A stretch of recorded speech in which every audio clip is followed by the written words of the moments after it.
Plus nanti kita ke Mesir jumpa Fir'aun. Benar, kita akan jumpa Fir'aun, bangkai Fir'aun yang Allah abadikan, Pak. Ternyata wajah Fir'aun itu betul-betul mirip dengan seseorang yang ada di Indonesia ini.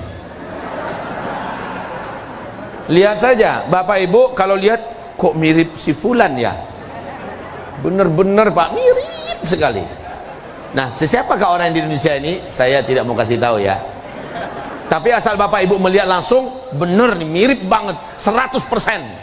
Bismillahirrahmanirrahim. Kata Rasulullah bahwa semua kezaliman yang ada di muka bumi ini hanya Allah angkat melalui engkau. Jika engkau tidak mau kami baiat, jika engkau tidak menerima baiat kami, engkau yang tanggung semua dosa para zalimin di muka bumi ini, karena engkau menolak untuk mengangkat kezaliman itu.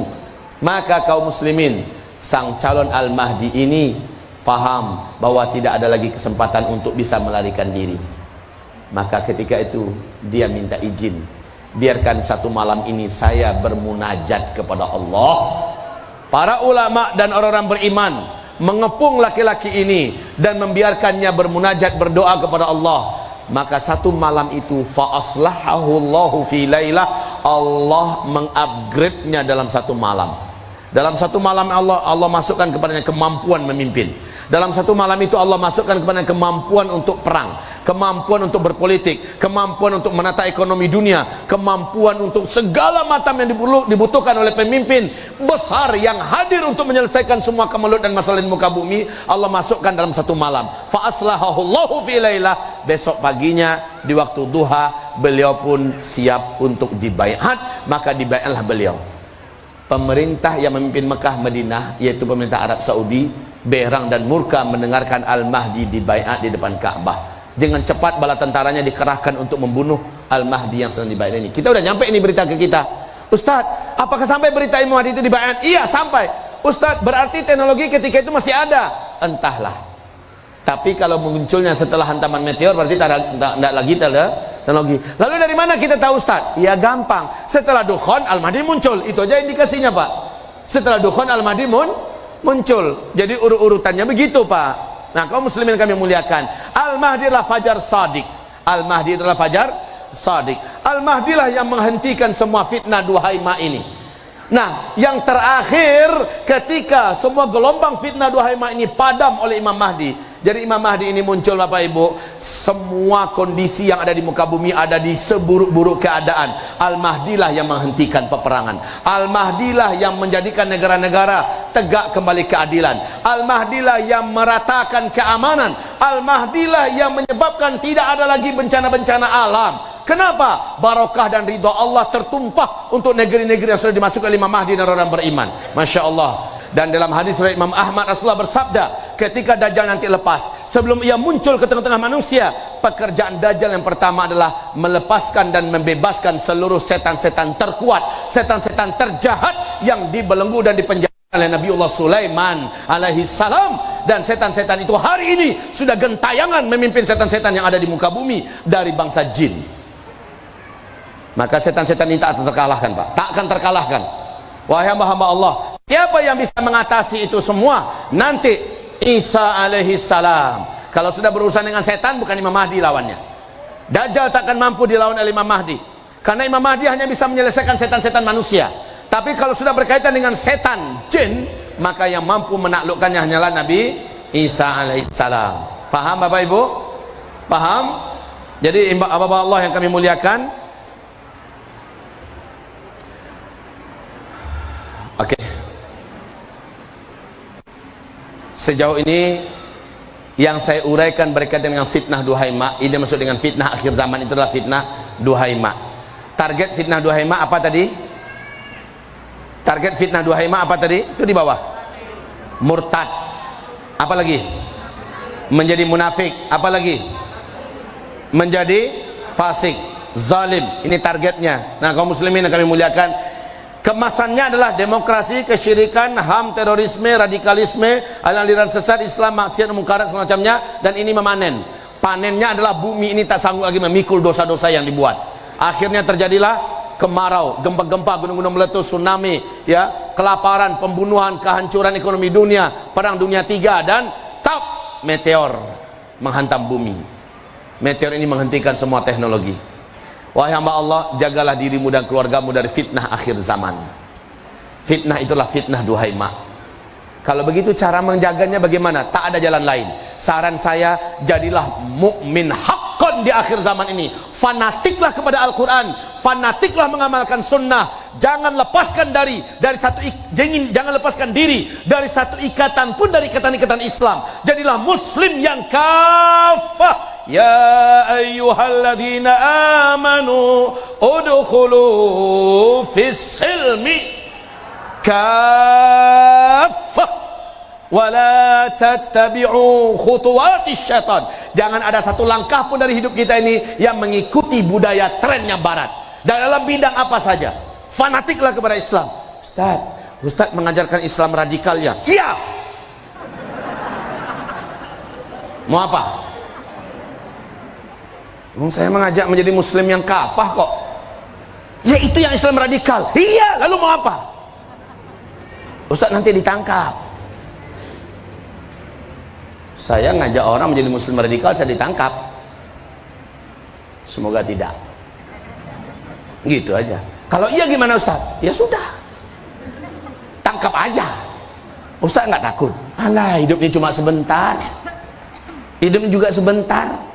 Yang penting saya ngajak orang, ayo kaum muslimin, jadilah mukmin haqqan di akhir zaman, jadilah muslim yang kafah mengamalkan Islam, fanatiklah pada Al-Quran dan Sunnah. Anak-anak yang kita punya jangan sekolahkan kecuali di sekolah Al-Quran, di sekolah pesantren-pesantren yang mengutamakan akidah, adab, ibadah, ya, yang memang betul-betul menjaga lingkungan dan sebagainya. Masukkan anak kita ke sana. Bener ini Ustaz ini ngajarkan radikalisme. Maka bahasa saya begini aja, kalau gara-gara memeluk Islam ini secara kafah lalu kita dikatakan radikal, gara-gara ingin menjadi mukmin haqqan di mata Allah agar tidak murtad, agar tidak munafik, agar tidak menjadi orang fasik atau orang zalim, lalu kita dikatakan radikal. Oke, ikhlas saya 100%, silahkan katakan saya radikal. Oi dunia, saksikan saya radikal. Gara-gara apa? Gara-gara saya mengajak orang menjadi muslim kafah. Gara-gara saya ingin bawa orang menjadi mukmin haqqan, lalu dikatakan radikal. Orang opo-opo. Ya betul gitu Pak.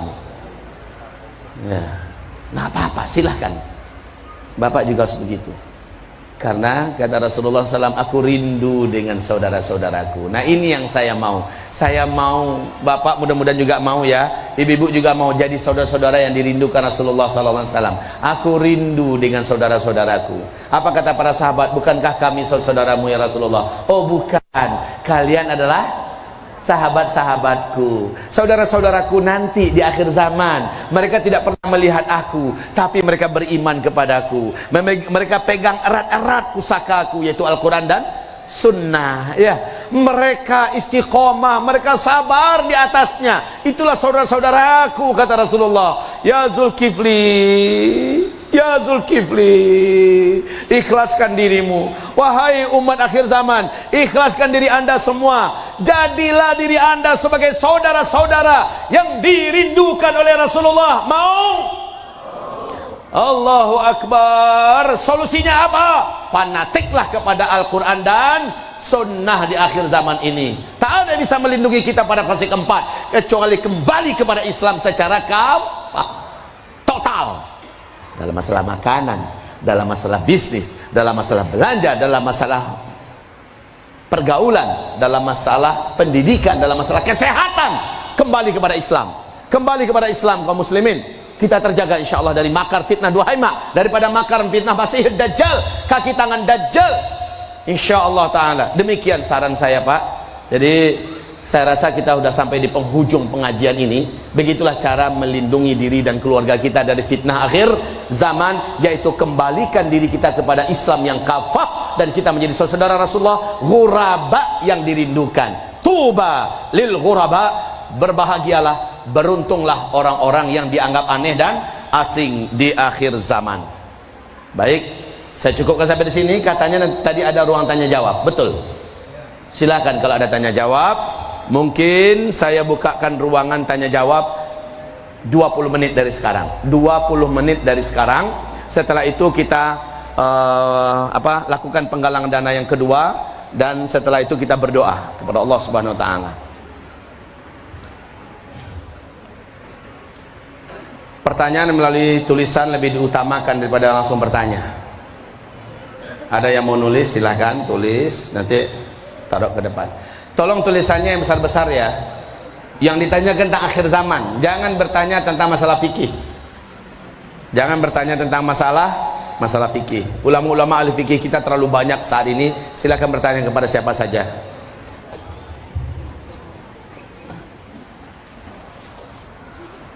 Sudah, Pak? Ya.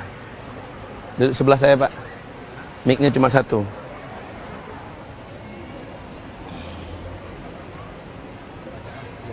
Ya, silakan. Baik, ini pertanyaan, tapi ini paham sekali. Oke. Assalamualaikum warahmatullahi wabarakatuh, Ustaz. Apa ciri-ciri Dajjal? Ini pertanyaan ketiga, itu masuk orang keempat. Apa ciri-ciri Dajjal? Yang kedua, apa bentuk Dajjal itu berupa makhluk manusia atau bentuk peraturan manusia? Apa yang harus ditetuskan orang beriman dalam menghadapi fitnah-fitnah Juhaimah? Yang keempat, apakah yang diucapkan oleh seseorang yang mengatakan atau membanding-bandingkan Nabi Muhammad dengan salah satu tokoh pahlawan? Oh, ini lagi hot ini. Oke, ini mungkin bertanya apa ciri-ciri Dajjal, apa bentuk Dajjal itu berupa makhluk atau manusia, apa yang harus dilakukan orang beriman dalam menghadapi fitnah-fitnah Juhaimah? Bismillah, kaum muslimin.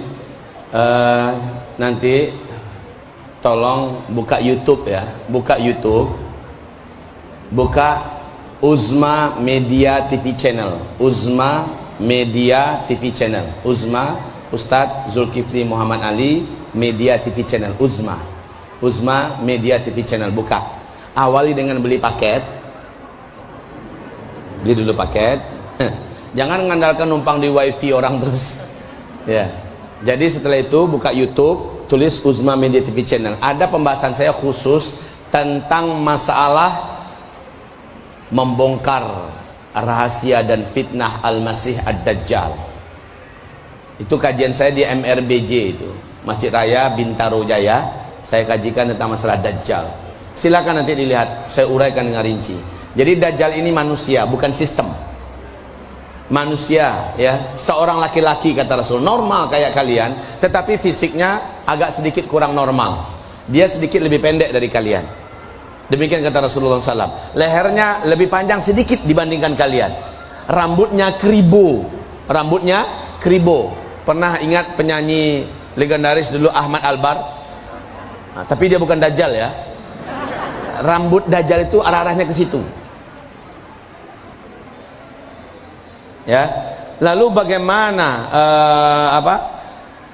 cara selamat dari Dajjal? Di mana kemunculan Dajjal nanti? Apa tanda-tanda Dajjal itu lengkap, Bapak? Kenapa hari ini saya berani mengatakan Dajjal itu sudah lepas dan bebas?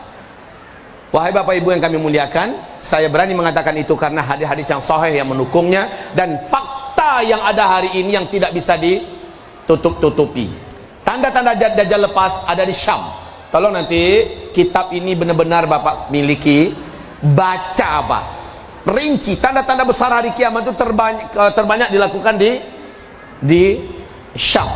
Tentang Dajjalnya, tentang Nabi Isanya, tentang Imam Mahdinya, tentang kekuasaannya Ya'juj dan Ma'jujnya dan sebagainya. Perang Malhamah Al-Kubronya itu terjadinya kebanyakan di Syam.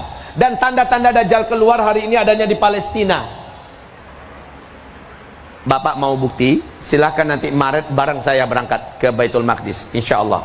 Maret bareng saya berangkat, kita ke Baitul Maqdis. Kita akan sholat di Masjidil Aqsa. Dari situ kita nyambung ke Madinah, baru ke Mekah. Jadi 3 Masjidil Haram langsung kita kunjungi dalam satu kali perjalanan. Plus nanti kita ke Mesir jumpa Fir'aun. Benar, kita akan jumpa Fir'aun. Bangkai Fir'aun yang Allah abadikan, Pak.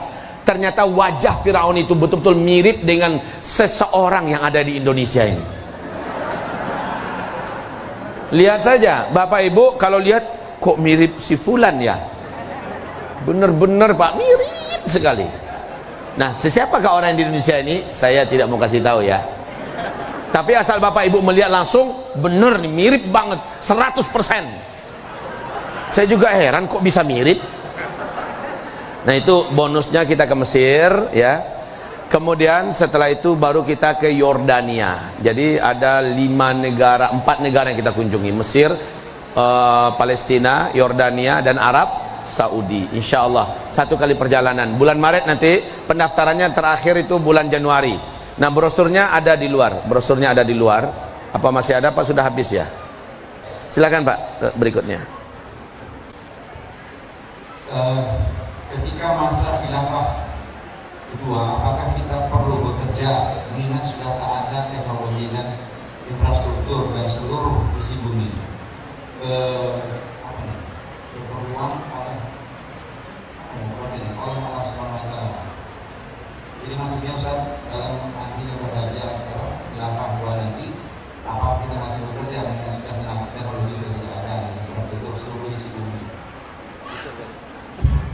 Ada juga pengumuman penting saya sampaikan. Kemarin kan sempat heboh ya, meteor pertengahan Ramadan 1441 ini akan menghantam bumi lalu terjadi dukhon. Ya, lalu disampaikan sebuah hadis. Wahai kaum muslimin, itu bukan dalil kita. Bahwa hadis yang dipakai oleh Syekh Ibnul Jauzi dikatakan hadisnya maudhu', palsu. Ada sekelompok ulama hadis mengatakan hadisnya dhaif jiddan, lemah sekali. Maka dalil itu tak bisa kita jadikan sebagai rujukan kita untuk hantaman meteor di pertengahan Ramadan. Ya, memang benar 1441 Ramadan hari tanggal 15-nya bertepatan dengan hari Jumat. Dalam hadis dhaif jiddan itu pas pertengahan Ramadan, hari Jumat, ya, di subuh hari kalian yang sedang baru selesai melaksanakan salat ibadah subuh, lalu tiba-tiba terdengar dentuman besar di langit. Larilah kalian ke dalam rumah, tutup pintu, tutup jendela, ya, masuk ke dalam kamar, tutup kamar, lalu berselimutlah dan sujudlah ke arah kiblat, bacalah subhanal qudus subhanal qudus. Itu hadisnya dhaif jiddan, lemah sekali. Hadis dhaif jiddan tidak bisa dijadikan sebagai pegangan dalam urusan akidah. Maka yang cukup kita imani adalah tanda-tanda. Kalau ini penting kita imani, tanda-tanda. Maka pengumuman saya, kapan kita harus lari, kapan kita harus sembunyi, kapan? Kalau nggak salah pembahasan kita ba'da zuhur nanti ada kajian ya? Di mana? Ba'da asar. Oke. Nanti tanda-tandanya itu yang paling penting untuk Bapak Ibu dapatkan, yang saya katakan tadi. Meninggal nggak besok-besok nih Raja Salman? Antara dari sekarang sampai Ramadan meninggal nggak Raja Salman? Kalau ia meninggal, yang kedua, 3 orang pangeran yang memiliki militer, memiliki tentara, memiliki senjata, memiliki harta ini kelahi tidak, yang menyebabkan Arab Saudi tidak aman. Kelahi tidak? Kalau iya, yang ketiga, gempa-gempa tidak Arab Saudi pada tahun itu? Kalau iya, berarti insya Allah pada tahun itulah Imam Mahdi keluar. Dan Imam Mahdi hanya keluar ketika puncak-puncak bencana dan petaka pembantaian perang terjadi di seluruh dunia. Maka saat itu seharusnya Bapak Ibu sudah tidak lagi tinggal di kota. Sudah tidak lagi tinggal di kota. Di mana tinggal? Di kawasan-kawasan yang jauh dari perkotaan, kawasan-kawasan yang tinggi dari laut, jauh dari gunung-gunung berapi, dari daerah-daerah perbukitan yang punya sumber-sumber mata air dengan tanah yang subur. Saya harapkan sudah pindah ke sana. Ustadz, berarti dari sekarang kita melakukan persiapan. Wajib dari sekarang, karena ini kemungkinan sangat dekat waktunya. Tapi di waktu yang sama, semua aktivitas kita di kota jangan ditinggalkan sebelum tanda nyata, yaitu beredarnya bintang berekor 3 hari berturut-turut di langit dunia. Tidak ada di antara kita manusia di bumi ini tidak menyaksikan itu. Maka seluruh kita tetap normal dulu tinggal di kota. Jalani hari-hari kita, kerjaan kita, anak-anak kita sekolah seperti biasa. Tetapi kalau sudah nampak bintang berekor beredar di langit 3 hari berturut-turut sampai 7 hari, tak ada lagi alasan, lari cepat ke daerah perbukitan yang orang-orang kita sudah punya rumah-rumah dan pemukiman di sana. Yang boleh tinggal di situ hanyalah orang beriman yang soleh-soleh, orang beriman yang taat-taat. Ya, begitu caranya. Jadi sebelum itu udah lari duluan sekarang, nggak boleh, nggak boleh.